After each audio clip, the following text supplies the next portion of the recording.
हर हर महादेव दोस्तों, I hope कि आप लोग अच्छे होंगे और मस्त होंगे और महादेव आपका कल्याण करें। दोस्तों, आपने पिछले एपिसोड में देखा था 14वां अध्याय। अब हम बढ़ चुके हैं विद्वेश्वर संहिता के 15वें अध्याय में और आज देखते हैं कि इस पार्ट में क्या है। आप जल्दी जल्दी सब्सक्राइब कीजिए और कोई भी अध्याय मिस मत कीजिए। सारे अध्याय को अच्छे से सुनिए, 1 बाय 1 सभी अध्याय को सुनना बहुत ही इम्पोर्टेंट है। ठीक है, तो चलिए बिना देरी के शुरू करते हैं विद्वेश्वर संहिता का 15 अध्याय महाशिव पुराण। हर हर महादेव। देश, काल, पात्र और दान आदि का विचार। ऋषिगण बोले, समस्त पदार्थों के ज्ञाताओं में श्रेष्ठ है सूत जी। अब आप क्रमशः देश, काल आदि का वर्णन करें। तो सूत जी बोले, हे महर्षियों, देव यज्ञ आदि कर्मों से अपना शुद्ध ग्रह समान फल देने वाला होता है, अर्थात अपने घर में किए हुए देव यज्ञ या आदि शास्त्रोक्त कर्म फल को सम मात्रा में देने वाले होते हैं। गौशाला का स्थान घर की अपेक्षा 10 गुना फल देता है। जलाशय का तट उससे भी 10 गुना महत्व रखता है तथा जहाँ बेल, तुलसी एवं पीपल वृक्ष का मूल निकट हो वो स्थान जलाशय से भी 10 गुना अधिक फल देने वाला होता है। देवालय को उससे भी 10 गुना महत्व का स्थान जानना चाहिए। तीर्थ भूमि का तट देवालय से भी 10 गुना महत्व रखता है और उसके 10 गुना श्रेष्ठ है नदी का किनारा। उससे 10 गुना उत्कृष्ट है तीर्थ नदी का तट और उससे भी 10 गुना महत्व रखता है सप्त गंगा नामक नदियों का तीर्थ। गंगा, गोदावरी, कावेरी, रामपणी, सिंधु, सरयू और नर्मदा, इन 7 नदियों को सप्त गंगा कहा गया है। समुद्र के तट का स्थान इनसे भी 10 गुना अधिक पवित्र माना गया है और पर्वत के शिखर का प्रदेश समुद्र तट से भी 10 गुना पावन है। सबसे अधिक महत्व का वह स्थान जानना चाहिए जहाँ मन लग जाए। यहाँ तक का देश का वर्णन हुआ। अब काल का तारतम्य बताया जाता है। सतयुग में यज्ञ, ज्ञान आदि कर्म पूर्ण फल देने वाले होते हैं, ऐसा जानना चाहिए। त्रेता युग में उसका 3/4 फल मिलता है। द्वापर में सदा आधे ही फल की प्राप्ति कही गई है। कलयुग में 1/4 ही फल की प्राप्ति समझनी चाहिए और आधा कलयुग बीतने पर उस फल में भी 1/4 कम हो जाता है। शुद्ध अंत करने वाले पुरुषों को शुद्ध एवं पवित्र दिन सम फल देने वाला होता है। विद्वान ब्राह्मणों, सूर्य संक्रांति के दिन किया हुआ सत्कर्म पूर्वोक्त शुद्ध दिन की अपेक्षा 10 गुना फल देने वाला होता है, ये जानना चाहिए। उससे भी 10 गुना अधिक महत्व उस कर्म का है जो विश्व नामक योग में किया जाता है।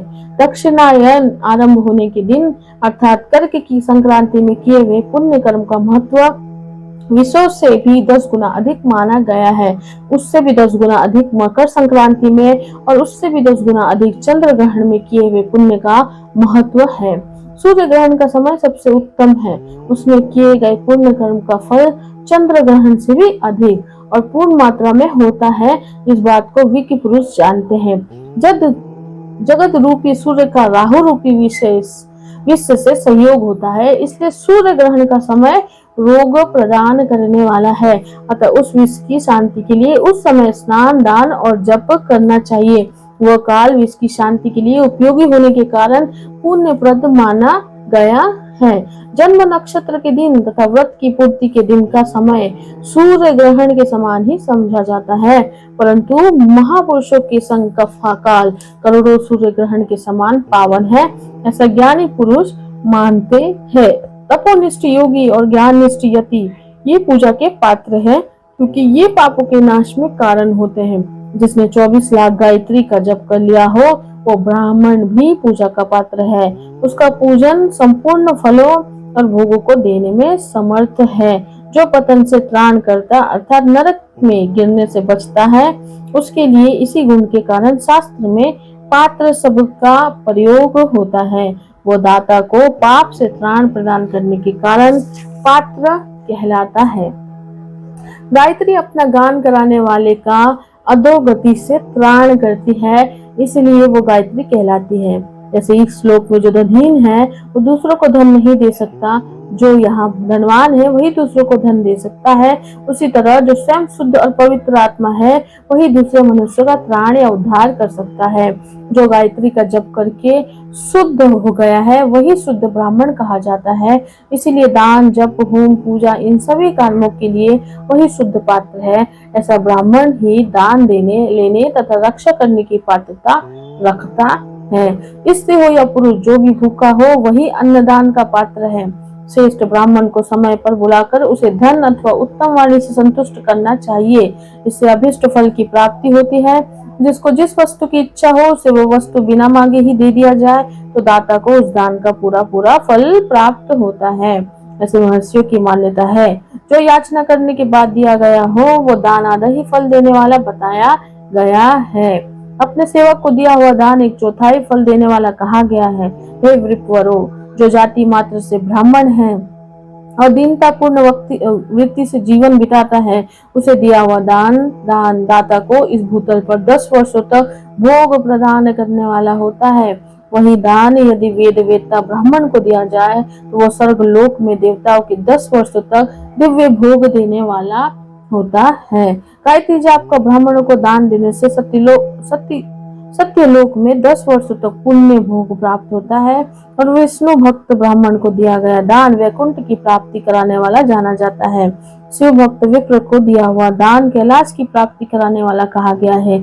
इस प्रकार सबको इन लोकों में भोग प्राप्ति के लिए दान देना चाहिए। सो मित्रों, यहाँ पर दान जो है, दान का कितना बड़ा इम्पोर्टेंस है वो बताया गया है कि अगर ब्राह्मण को दिया जाए तो कितना इम्पोर्टेंस है, अगर जो दैन दीन लोग हैं जिनके पास धन नहीं है उन्हें दिया जाए तो कितना इम्पोर्टेंस है। आगे बढ़ते हैं। रविवार के दिन ब्राह्मण को दशांग अन्न देने वाला मनुष्य दूसरे जन्म में 10 वर्षों तक निरोगी रहता है। बहुत सम्मान पूर्वक बुलाना, अभयंग यानी कि चंदन आदि पाद सेवन, वस्त्र गंध आदि से पूजन, घी के मालपुए आदि सुंदर भोजन, छहो रस व्यंजन, दक्षिणा सहित तांबुल, नमस्कार और जाते समय अनुगमन, ये अन्नदान के 10 अंग कहे गए हैं। 10 ब्राह्मणों को रविवार के दिन दशांग अन्न का दान करने वाला 100 वर्ष तक निरोगी रहता है। सोमवार आदि विभिन्न वारों में अन्नदान का फल उन वारों के अनुसार दूसरे जन्म में पृथ्वी लोक में के प्राप्त होता है, ऐसा जानना चाहिए। 7 वारों में 10-10 ब्राह्मणों को दशांग अन्न दान करने से जो वर्ष तक आरोग्यदायी फल प्राप्त होते हैं। इस प्रकार रविवार के दिन ब्राह्मणों को अन्नदान करने वाला मनुष्य 1000 वर्षों तक शिवलोक में आरोग्य लाभ करता है। इसी प्रकार 1000 ब्राह्मणों को अन्नदान करके मनुष्य 10,000 वर्षों तक आरोग्य भोग करता है। विद्वान को सोमवार आदि दिनों के विषय में भी ऐसा ही जानना चाहिए। रविवार को गायत्री जप से पवित्र अंतकरण वाले 1000 ब्राह्मणों को अन्नदान करके मनुष्य सतलोक में आरोग्यदी भागों को प्राप्त करता है। इसी प्रकार 10,000 ब्राह्मणों को दान देने से विष्णु लोक में भी ऐसी प्राप्ति होती है और 1,00,000 ब्राह्मणों को अन्न दान करने से रुद्रलोक में भोगादि की प्राप्ति होती है। विद्या की कामना वाले मनुष्य को ब्रह्मा बुद्धि से बालकों को दशांग अन्न का दान करना चाहिए। पुत्र की कामना वाले लोगों को विष्णु बुद्धि से युवकों को दान करना चाहिए और ज्ञान प्राप्ति की इच्छा वालों को रुद्र बुद्धि से वृद्ध जनों को दान देना चाहिए। इसी प्रकार बुद्धि की कामना करने वाले श्रेष्ठ मनुष्य को सरस्वती बुद्धि के बालिकाओं को दशांग अन्न का दान करना चाहिए। सुख भोग की कामना वाले श्रेष्ठ जनों को लक्ष्मी बुद्धि से युवतियों को दान देना चाहिए। आत्मज्ञान की इच्छा वाले लोगों को पार्वती बुद्धि से वृद्धा स्त्रियों को अन्नदान करना चाहिए। ब्राह्मण के लिए शील तथा उच्च वृत्ति से लाया हुआ और गुरु दक्षिणा में प्राप्त हुआ अन्न धन शुद्ध द्रव्य कहलाता है। उसका दान दातकों को पूर्ण फल देने वाला बताया गया है। शुद्ध यानी शुक्ल प्रतिग्रह दान में मिला हुआ द्रव्य मध्यम द्रव्य कहा जाता है और खेती व्यापार आदि से प्राप्त धन अधम द्रव्य कहा जाता है। क्षत्रियों का शौर्य से कमाया हुआ, वैश्यों का व्यापार से कमाया हुआ और शूद्रों का सेवा वृत्ति से प्राप्त किया हुआ धन भी उत्तम द्रव्य कहलाता है। धन की इच्छा रखने वाली स्त्रियों को जो धन पिता एवं पति से मिला हुआ है उनके लिए वो उत्तम द्रव्य है। गौ आदि 12 वस्तु का चैत्र आदि 12 महीनों में क्रमशः दान करना चाहिए अथवा किसी पुण्य काल में एकत्रित करके अपनी अभिष्ट प्राप्ति के लिए इनका दान करना चाहिए। गौ, भूमि, तिल, स्वर्ण, घी, वस्त्र, धान्य, गुड़, चांदी नामक कोहड़ा और कन्या, ये ही वे 12 वस्तुएं हैं। गोदान में दी हुई गाय के उपकारी गोबर से धन धान्य दी ठोस पदार्थों के आश्रय से टिके पापों का नाश होता है और उससे गौमूत्र से जल, तेल आदि तरल पदार्थों में रहने वाले पापों का नाश होता है। उसके दूध, दही और घी से कायिक, वाचिक तथा मानसिक तीनों प्रकार के पाप नष्ट हो जाते हैं। उनसे कायिक आदि पुण्य कर्मों की पुष्टि भी होती है। ऐसा बुद्धिमान मनुष्य को जानना चाहिए। हे ब्राह्मणों, भूमि का दान इहलोक और परलोक में प्रतिष्ठा, आश्रय की प्राप्ति करने वाला है। तिल का दान बलवर्धक एवं मृत्यु का निवारण कहा गया है। स्वर्ण का दान जठराग्नि को बढ़ाने वाला तथा वीरदायक है। घी दान को पुष्टि कारक जानना चाहिए। वस्त्र का दान आयु की वृद्धि कराने वाला है, ऐसा जानना चाहिए। धान्य का दान अन्न की समृद्धि में कारण होता है। गुड़ का दान मधुर भोजन की प्राप्ति कराने वाला होता है। चांदी के दान से वीर्य की वृद्धि होती है। लवण का दान सरस भोजन की प्राप्ति कराता है। सब प्रकार का दान संपूर्ण समृद्धि की सिद्धि के लिए होता है। पुरुष पुष्ट मांड के दानों को पुष्टिदायक मानते हैं। कन्या का दान आजीवन भोग देने वाला कहा गया है। हे ब्राह्मणों, वो लोक और परलोक में संपूर्ण भोगों की प्राप्ति कराने वाला है।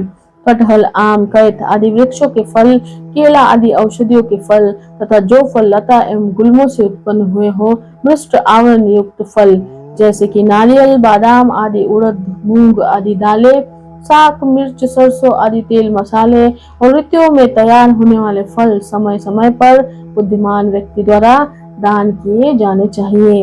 विद्वान पुरुष को चाहिए कि वो जिन वस्तुओं से श्रवण आदि इंद्रियों की तृप्ति होती है उनका सदा दान करे।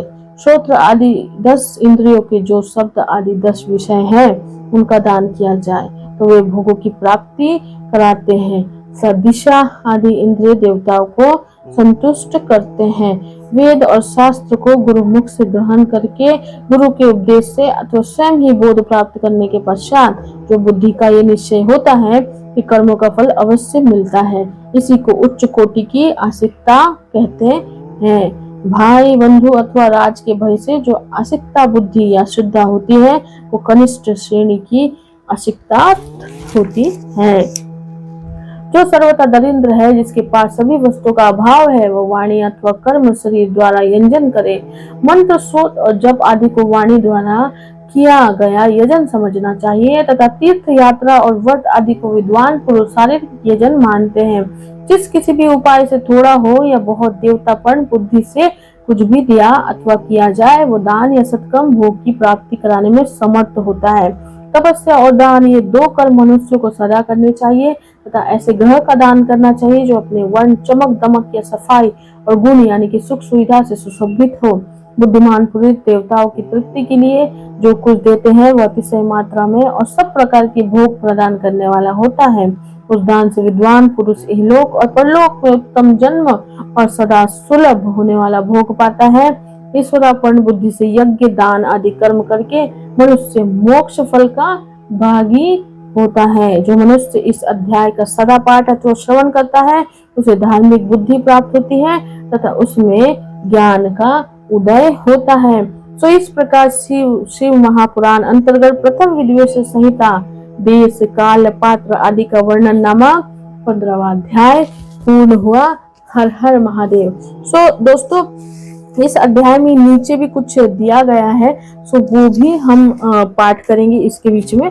सो जैसे कि हमने पाठ शुरू किया था उसके बाद जो है नीचे जो है हर एक पेज पर एक चीज दी हुई है वो आपको श्रवण करनी जरूरी है। जैसे कि ज्योतिष के अनुसार वो समय है जबकि सूर्य विषुव रेखा पर पहुंचता है और दिन तथा रात दोनों बराबर होते हैं। ये वर्ष में 2 बार आता है और तो चैत्र मास की 9वीं तिथि या अंग्रेज की दिनांक 21 मार्च को और दूसरा अश्विनी की 9वीं तिथि या अंग्रेजी दिनांक 22 सितंबर को। ठीक है, तो ये एक दिया हुआ है इसमें जानने के लिए कुछ इन्फॉर्मेशंस। और नीचे और भी दिया है, किसान के द्वारा खेत में बोए हुए अन्न को काट कर ले जाने के बाद उनसे गिरे हुए एक एक दाने को दोनों उंगलियों से चुनने उठाने को उच्च तथा उक्त खेत में एक एक बार बाल दाने के गुच्छों को चुनने को सील कहते हैं। उच्च को दान्य कला दान कणी सागर जन सीलम। मनुस्मृति के टीकाकार आचार्य श्री राघव नंदन जी बाजार आदि में क्रय विक्रय के अनंतर गिरे हुए अन्न के दानों के चुनने को उच्च और खेत कट जाने के बाद खेत में पड़े हुए ध्यानिधि बालकों को भिन्नाशील कहा गया है। श्रवणे निंद्र देवता दिशाएं, नेत्र के सूर्य, नासिका के अश्विनी कुमार, रसेंद्र के वरुण, त्यागींद्र के वायु, वागेंद्र के अग्नि, लिंग के प्रजापति, बुद्धा के मित्र, हाथों के इंद्र और पैरों के देवता विष्णु है। तो इसमें एडिशनल जानकारी नीचे दी हुई है कि मतलब किस चीज का कौन सा देवता है, तो ये भी पढ़ना और श्रवण करना बहुत जरूरी है। तो ये एडिशनल इंफॉर्मेशन दी हुई थी इसमें। तो ये हम पूरा पढ़ने के बाद फिर हमने लास्ट में उसको पाठ किया। सो ये जो अध्याय था इसमें आपको पूरी तरह से दान के बारे में बताया गया है कि जब आप दान करते हो तो दान से आपको क्या क्या फल प्राप्त होता है। वैसे तो दान करना बहुत शुभ होता है, क्योंकि बोलते हैं ना कि आप गरीब हो या अमीर हो, लेकिन आपका 1% भी दान आपको बहुत ही फल देता है। तो इसमें दिया है कि आप अगर अन्न दान करते हो तो क्या फल मिलेगा, आप अगर घर दान करते हो तो क्या फल मिलेगा। तो ऐसे सारे फलों का वर्णन जो था और दान का जो वर्णन जो था ये 15वें अध्याय में था। तो आई होप कि आपको ये अध्याय समझ में आया होगा। ऊपर से ये एडिशनल चीजें ये जो लिखी हुई है ये आपको ज्ञान देती है कि कब क्या होता है। जो मतलब अपनी इंद्रियां होती है वो भी भगवानों से जुड़ी हुई होती है और उन्हीं के नाम से अपनी इंद्रियों को जाना जाता है। जैसे हाथ है, पैर है, जो जीवा है, अपनी आंखें है, ये सब कुछ है ना उन्होंने ही बनाया हुआ है, इसीलिए उन्होंने हमेशा अपने को उनसे कनेक्ट किया हुआ है। सो दान मतलब ये होता है ना कि जितना भी जैसे आपके कुछ बहुत जन्मों की, जैसे कि आपको पता ही होगा कि हम लोग साइकिल में चलते चले आ रहे हैं, जो कर्म हमारे कैरी फॉरवर्ड होते रह रहे हैं। सो ये जो दान पुण्य होता है थोड़ा बहुत, मतलब हम इतने अमीर नहीं है अपन लोग की सब कुछ दान दे देंगे, लेकिन अगर हमारे पास थोड़ा भी है, जैसे हमारी इनकम 30,000 रुपए, अगर उसमें का हम 500 रुपए भी थोड़ा दान दे देते हैं। दान मतलब ये नहीं कि आप दान पेटी में जाओ, मंदिर में जाओ और दान दे दो, मतलब पैसा दे दो। हम हमारे लिए तो अकॉर्डिंग टू मतलब हम जैसे थॉट रखते हैं ना, हमारे लिए ऐसा दान बिल्कुल नहीं देना चाहिए। हमको ये देखिए, भगवान को आप दान नहीं दे सकते। भगवान ना अपने सबसे ऊपर है और वो इतने मतलब वो सब उन्होंने सब कुछ दिया है अपने को। ये धरती, ये वायु, ये अग्नि, ये शरीर, ये सब कुछ उनका दिया हुआ है। हम उन्हें क्या दान देंगे? हाँ, तो मंदिरों में जाकर दान पेटी में पैसे डाल देना और आपको पता भी नहीं होता कि उस पैसों का क्या होने वाला है। वो पैसे क्या समाज कार्य के लिए लगते हैं या मंदिर के रख रखाव के लिए लगते हैं, पता नहीं।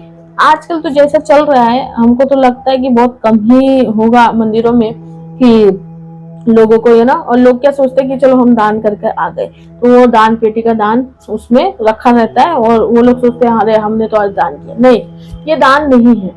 दान वो, इसमें महाशिव पुराण में भी यही लिखा हो कि दान वो है जो व्यक्ति को किया जाए। आपके सामने कोई व्यक्ति है जो बेचारा चल नहीं पा रहा है, घूम नहीं पा रहा है और उसके पास इनकम सोर्स नहीं, तो आप उसे दान दीजिए, इन फ्रंट तक उसे दान दीजिए। जैसे आप वहां बैठा है और वो बेचारा भूखा प्यासा है, आपसे खाना मांग रहा है, पैसा मांग रहा है, तो उसे भी पैसे मत दीजिए, उसे खाना दीजिए। खाना ही सबसे इम्पोर्टेंट है। आप अन्य कुछ खरीद दीजिए उसके लिए, उस खरीद कर, जैसे वड़ा पाव है, वो आप वड़ा पाव खा रहे हैं, आप जाइए वड़ा पाव खरीदिए और उसे दे दीजिए। ये होता है दान। जैसे किसी को पढ़ाई लिखाई में प्रॉब्लम हो रही है तो आप जाइए उसकी स्कूल की फीस भर दीजिए। जैसे किसी का नौकरी का प्रॉब्लम है, उसको कुछ पैसे चाहिए, उसको नौकरी नहीं मिल रही है, तो आप उसकी नौकरी लेने में मदद कर दीजिए। ऐसे ऐसे सब जो दान होते हैं ना, जैसे किसी लड़की की बेचारी उसको शादी करनी है लेकिन उसके बाप के पास पैसे नहीं, आपके पास बहुत है, तो आप उसकी मदद कर दीजिए। इसे कहते हैं असली दान। ये नहीं कि दान पेटी में गए और दान दे दिया। आप भगवान को दान नहीं दे सकते। महादेव, भगवान, ये सब कुछ ना, ये यूनिवर्स चलाते हैं, उन्हें क्या ही दान की जरूरत है? मंदिर तो आजकल बस फैशनेबल ही बन गए हैं। मंदिर में तो आप देख रहे हो कि कितना लूट मचा हुआ, तो वो सब पे मत जाइए। दान, इसमें असली दान जो होता है वो होता है हृदय से किया हुआ दान, उन लोगों को जिनको इसकी जरूरत है ना। तो आई होप कि आपको ये अध्याय बहुत ही अच्छा लगा होगा। कमेंट जरूर कीजिएगा, आपकी भावना जरूर बताइएगा, और अगर आपको कुछ समझ में नहीं आया तो वो भी बताइएगा, हम फिर से समझाएंगे आपको। ठीक है, चलिए मिलते हैं अगले एपिसोड में अगले अध्याय के साथ। तब तक अपना बहुत बहुत ख्याल रखिए। हर हर महादेव।